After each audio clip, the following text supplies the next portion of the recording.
Assalamualaikum warahmatullahi wabarakatuh. Selamat siang adik-adik. Bagaimana kabarnya hari ini? Semoga senantiasa diberikan kesehatan ya. Gimana? Lancar puasanya? Alhamdulillah.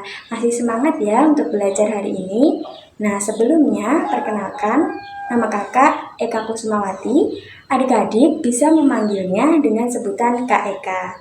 Nah, pada kesempatan kali ini kakak mau bertanya dulu. Apakah adik-adik ada yang tahu kita ini tinggal di planet mana? Ya, benar. Kita tinggal di planet Bumi. Jadi, pada materi kali ini kita akan belajar tentang rotasi dan revolusi bumi. Adik-adik, saat kita berada di luar rumah, berdiri dan rasakanlah tanah tempat kita berpijak.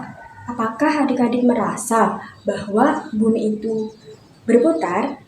Ternyata bumi itu berputar ya adik-adik. Nah, perputaran bumi pada porosnya itu disebut dengan rotasi bumi. Seperti gambar di samping. Nah, satu kali perputaran bumi itu disebut dengan kala rotasi. Nah, satu kali kala rotasi membutuhkan waktu 23 jam, 56 menit, 4 detik, atau biasa dibulatkan menjadi 24 jam atau 1 hari. Nah, bumi berotasi dari arah barat ke arah timur. Lalu, menurut adik-adik, apakah gerakan rotasi ini berpengaruh bagi kehidupan kita di bumi? Nah, tentunya berpengaruh ya adik-adik. Yang pertama adalah terjadinya siang dan malam. Bagian bumi yang terkena sinar matahari yang diibaratkan senter ini, maka akan terjadi siang. Dan bagian bumi yang tidak terkena atau membelakangi matahari akan terjadi malam.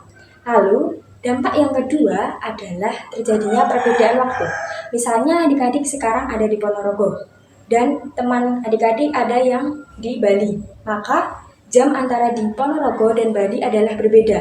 Misalnya di Ponorogo pukul 7, maka di Bali sudah pukul 8. Lalu, perbedaan waktu di Indonesia ada 3, yakni ada WIB, waktu Indonesia bagian Barat, lalu ada WITA, waktu Indonesia bagian Tengah, dan WIT, waktu Indonesia bagian Timur.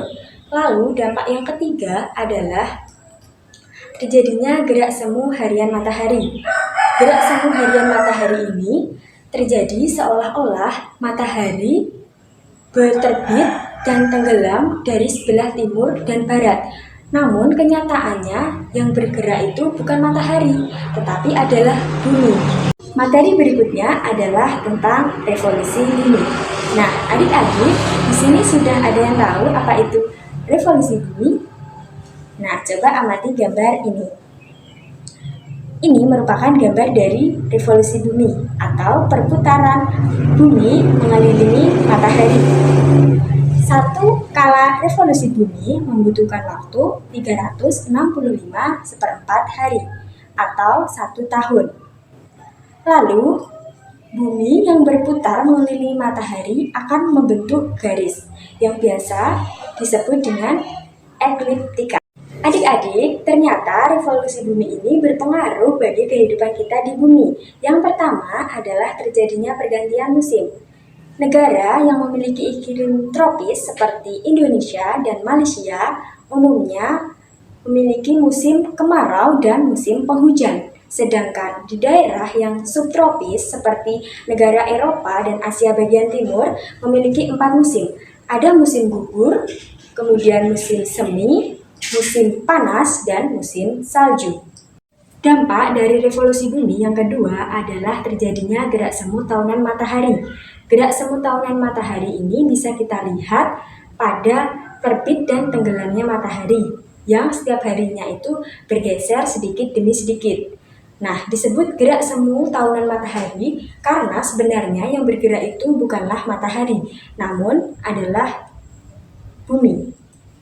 Dampak dari revolusi bumi yang ketiga adalah penentuan kalender Masehi. Nah, revolusi bumi terjadi sekitar 365 hari.